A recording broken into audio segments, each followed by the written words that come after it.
call to order. The called city council meeting for the Bristol, Virginia City Council for today, July 16th, 2024.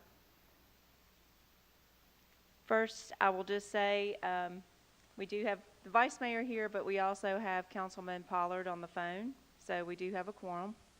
And so I'm looking for an adoption of the agenda. I move the adoption of the agenda as presented.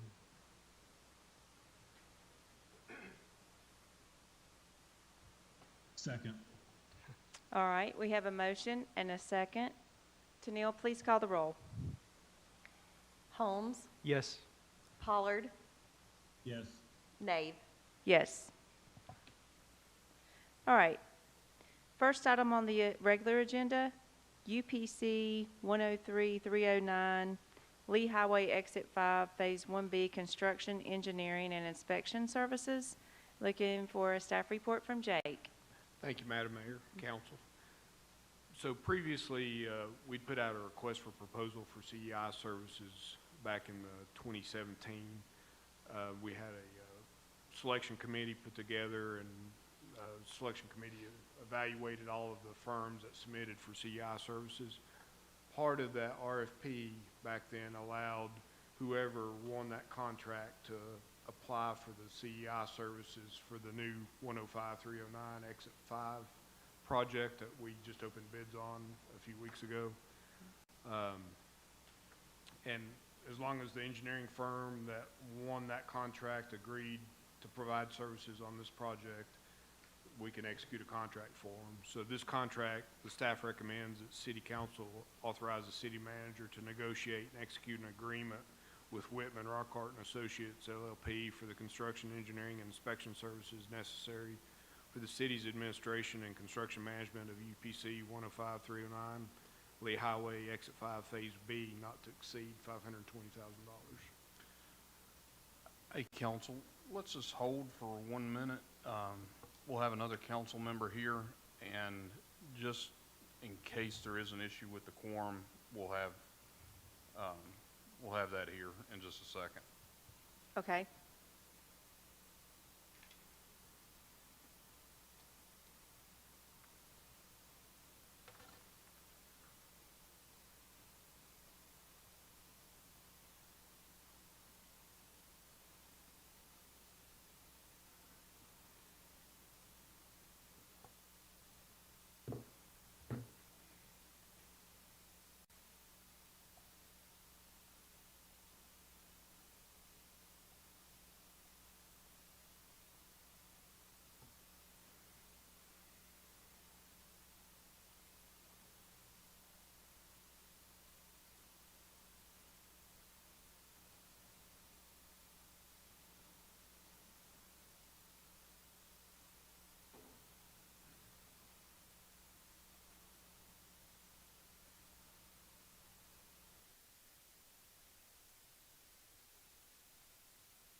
Michael, can you hear me? Yes, I can. Just for the record, can you state where you were at this time? I'm in Banner Elk, North Carolina. Okay.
All right, thank you for joining us. We also have Councilman Pollard on the phone, joining us by phone. I'm sorry for being late. I got stuck at a work thing.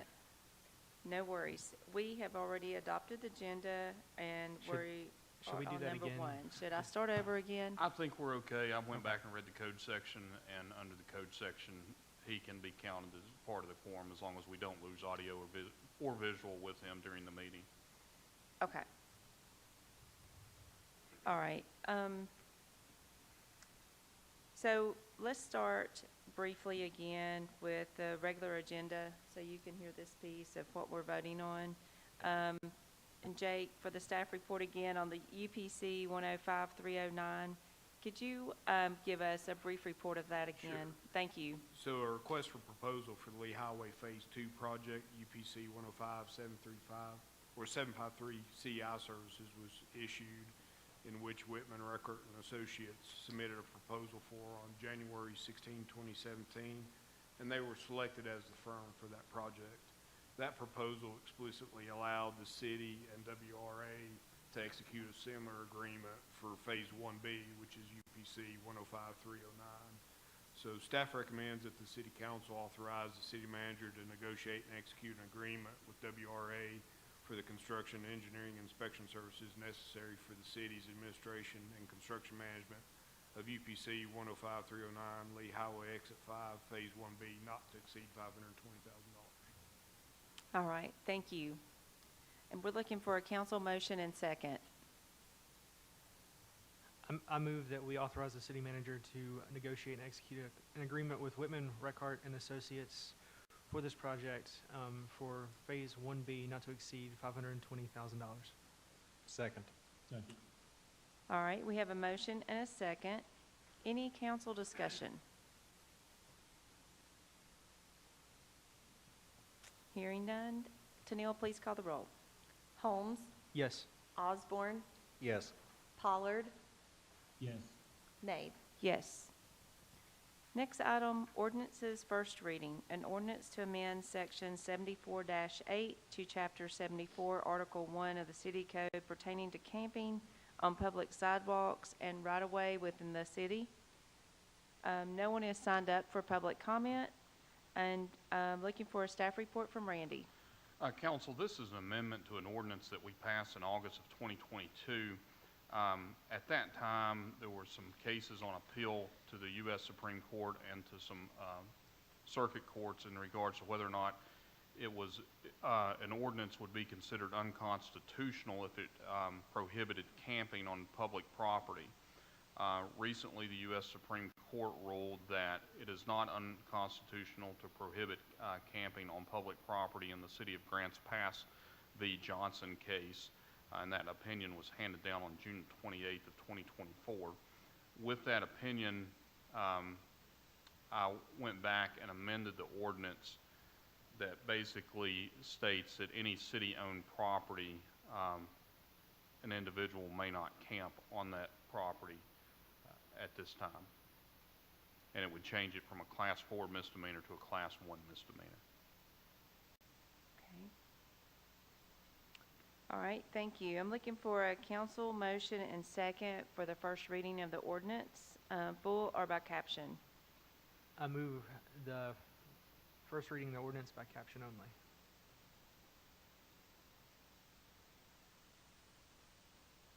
Second. All right, we have a council motion and second. Council discussion. And I'll just say, I do have a few questions about this. Do we, when it says pertaining to the camping, before it was on the, any public sidewalks or right-of-ways like that, so within the city. So with adding this amendment, you're saying it would be for any public or city-owned property, meaning, It would mean parks, anywhere that we own property, even if we own a vacant lot somewhere, it would include that property as well. So it's any city-owned property would prohibit camping on those properties with the exception of the 5 exceptions that are listed in the ordinance. okay.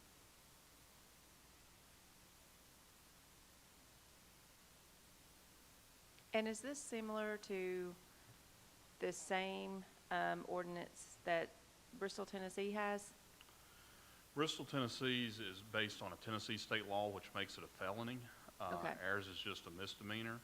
So there is that difference as to the penalty someone could get if you're camping on the Virginia side as compared to the Tennessee side.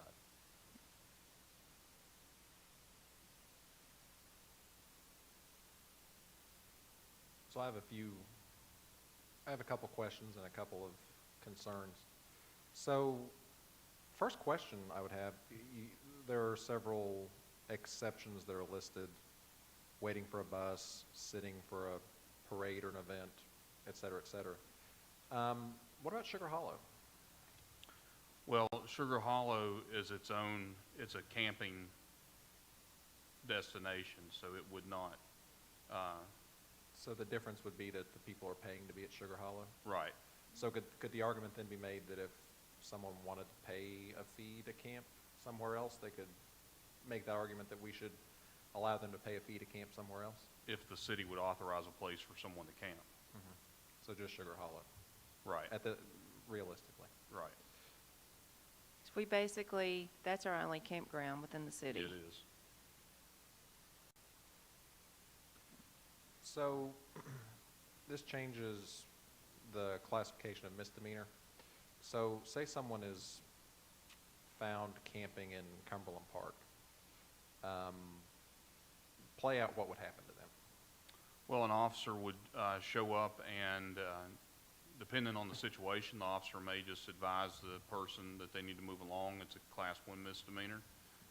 They could get arrested for it. If the person chose not to move along, the officer could then arrest them for camping in the park or potentially obstructing justice for not abiding by a lawful command.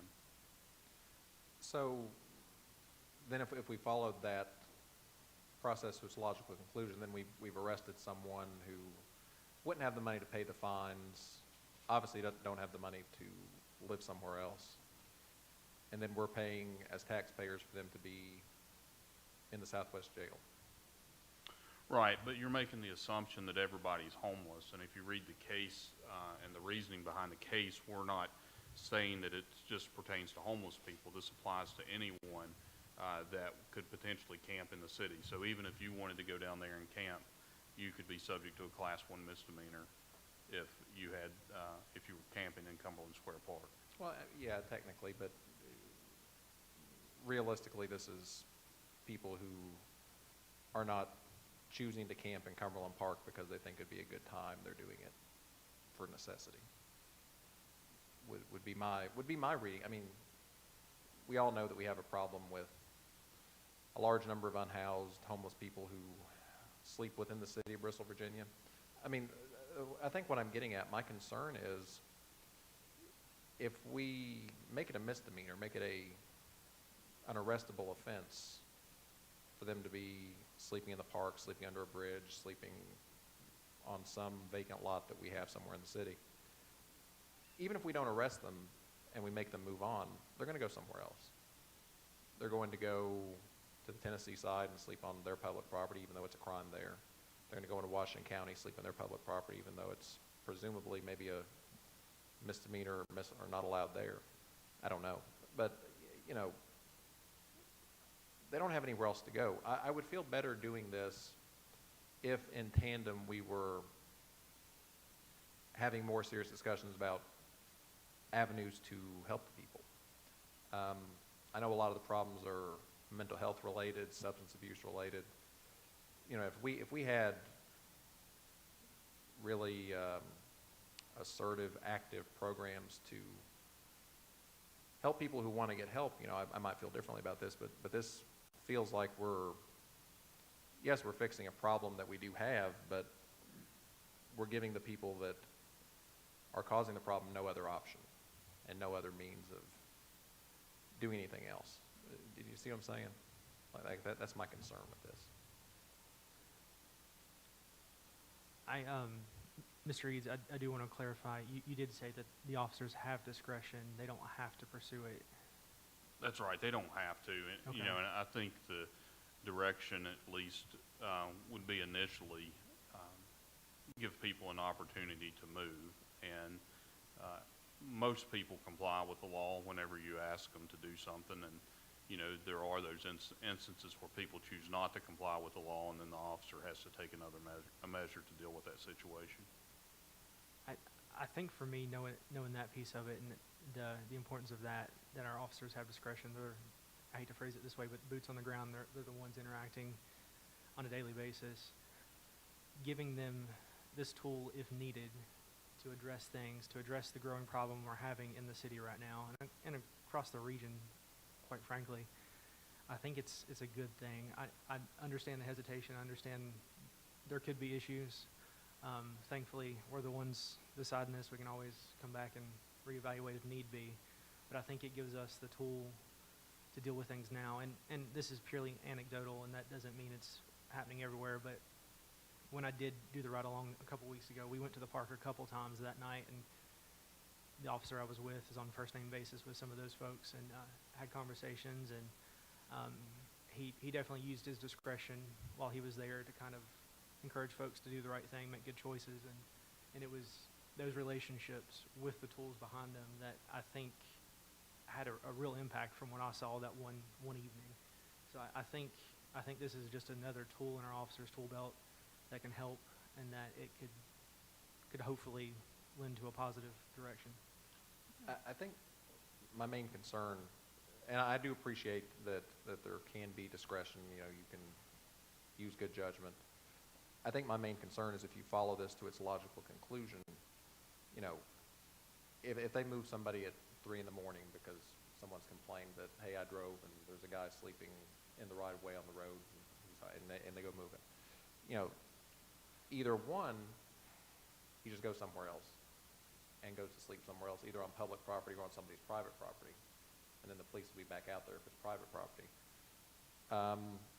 Or he doesn't comply and he goes to jail, and then we pay for it.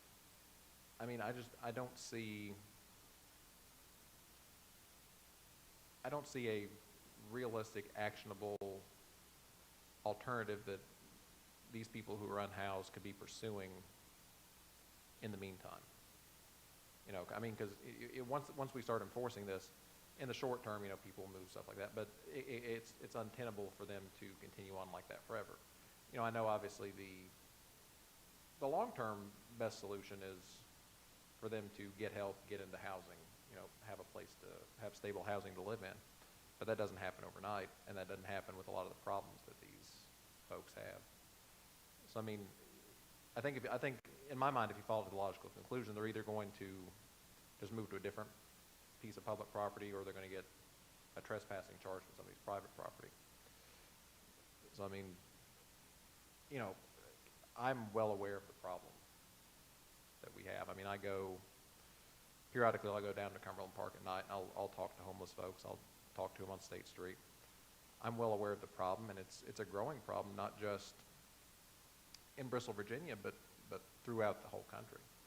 You know, and there are numerous reasons for it, but I don't think this will make the problem go away. I think this will just make the folks who have caused an issue, who need help in multiple avenues, it gives them the potential to become criminals. And then we still have the problem, but then we also have criminals that we're paying for. Well, I don't think it's a long-term solution. I mean, as far as just, it's a short-term as we continue to work on that long-term solution. And we hear from our officers all the time, you know, we just don't have the ordinances or laws in place to do a whole lot about it, so they feel like their hands are tied at times. And I feel like this will give them the opportunity to have this conversation and to let them know that it's not allowed to be camping on the property before we have more and more that start camping on our property because it's against the law across the street.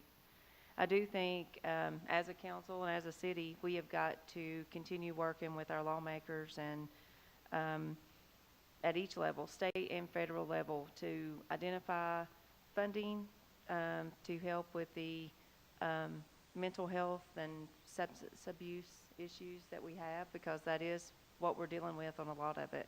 And we are having those conversations on solutions for that.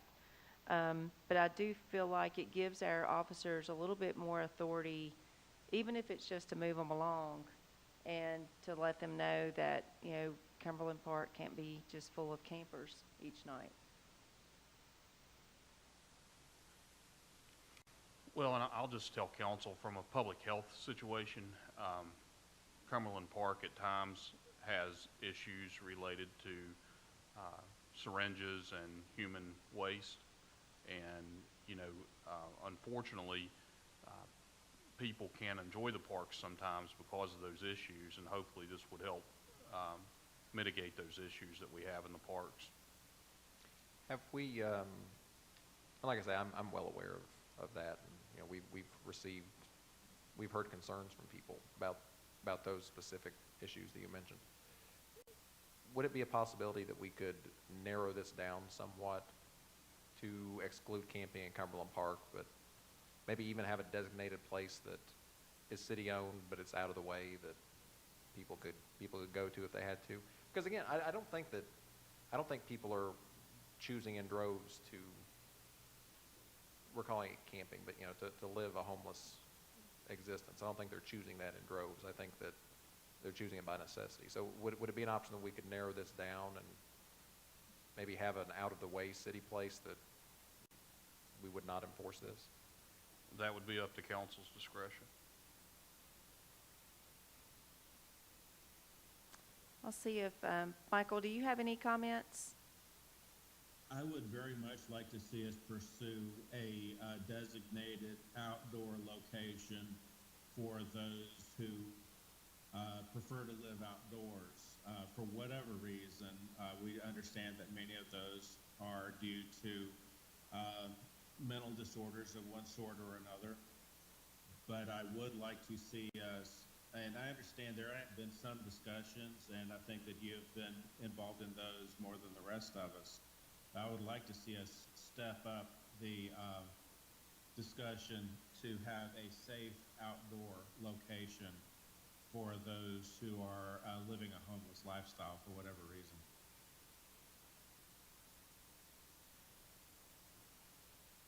All right. I like the idea of stepping back the prosecution of camping from being to being a lesser severity misdemeanor. I'm not sure that it would be beneficial to us to make it a crime to spend the night on public property until we have offered an alternative. I would be concerned similarly as Neil that if we shoo people out of the park, they're going to go to somebody's private property.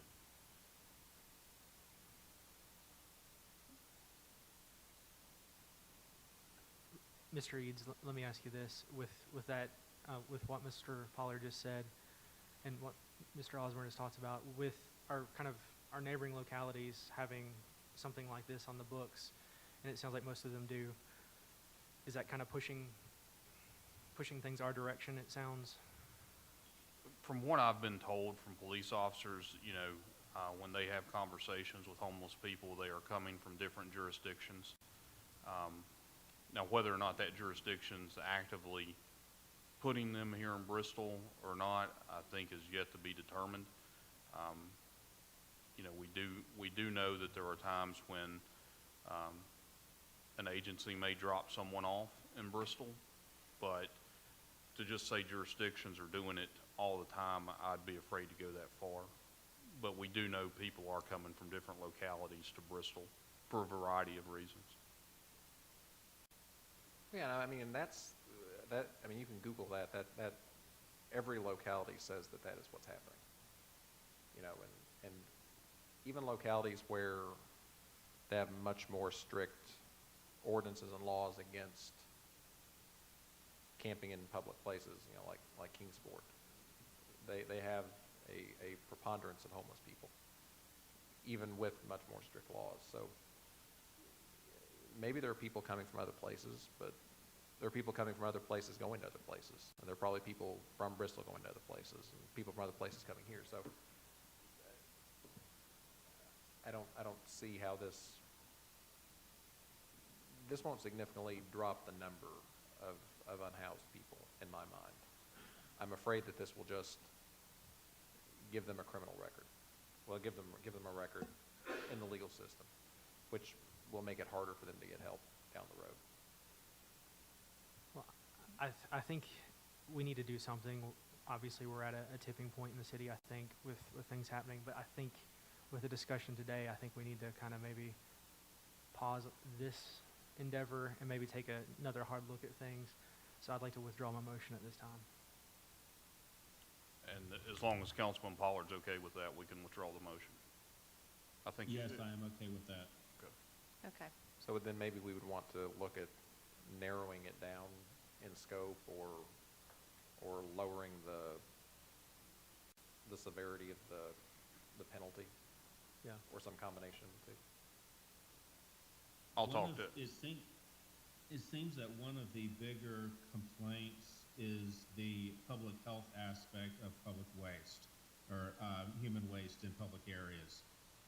Unfortunately, we currently don't have an alternative to offer. We have discussed it, but we have no public restrooms that are available after hours. And we may want to more strongly consider the options in that direction. And I mean that's the serious problem. And I think that sometime in, I guess 2023, because I went back and looked at some of the previous actions we've taken on this. Sometime in 2023, we addressed that specifically, going to the bathroom out in public and how you can't do that. And I know that, you know, we as a city have looked into the feasibility and cost of, you know, building bathrooms, and for multiple reasons, it's kind of cost prohibitive. And that tends to be the problem that we run into a lot of times. You know, when we want to do something good, it's cost prohibitive. I'm even thinking that way if you all were talking about having that designated area that they would be allowed to camp. Who's going to manage that? Yeah. Clean it up? I mean, then that would require staff. That would, you know, it's a whole, it's different than just saying you can camp here. It's going to have to be monitored, and somebody's going to have to be responsible for it, which, as you all know, our hands are tied at the moment with our financial situation. That's true. And I mean, I thought about that. I mean, it's almost like it's as broad as it is long, because right now we're having to be responsible for maintaining Cumberland Park to an extra degree because of the stuff going on there. You know, if nothing else, we would be doing maybe, I don't know if we'd be doing the same amount of work, but we'd be doing the same amount of work out of a place that we want our citizens to be able to enjoy and utilize as a park. Mm-hmm. I mean, because I'll tell you the truth,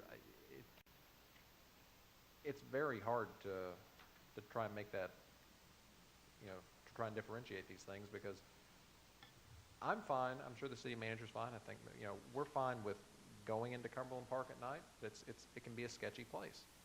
And I would venture to say that a lot of city residents are not comfortable with going into Cumberland Park at night because of this. But I don't think this would fix the problem. I think it would just create different problems for different people. All right, well, let's go back and review this a little bit more, and then bring it back at a later date, that's fine. okay? All right. Thank you.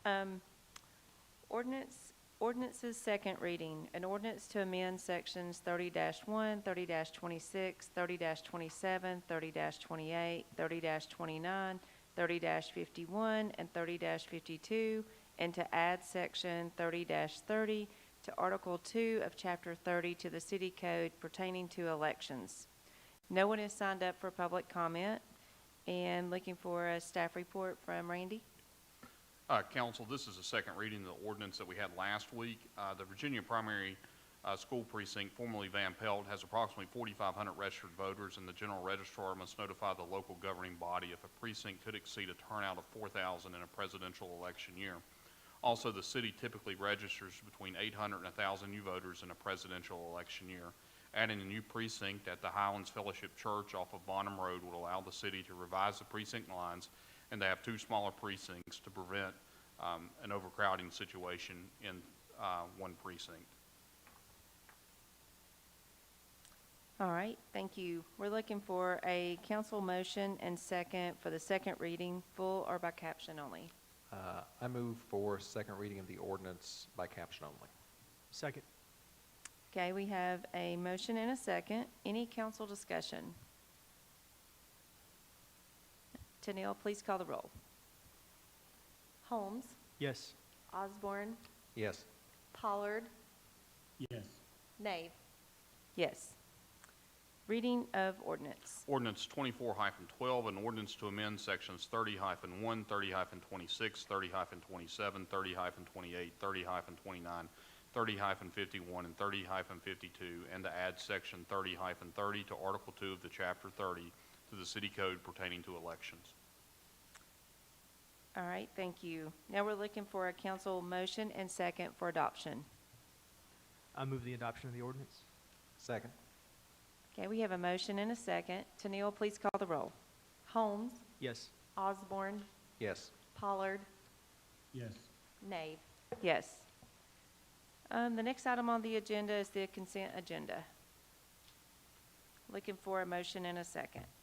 I move the approval of the consent agenda. Second. All right, we have a motion and a second. Tennille, please call the roll.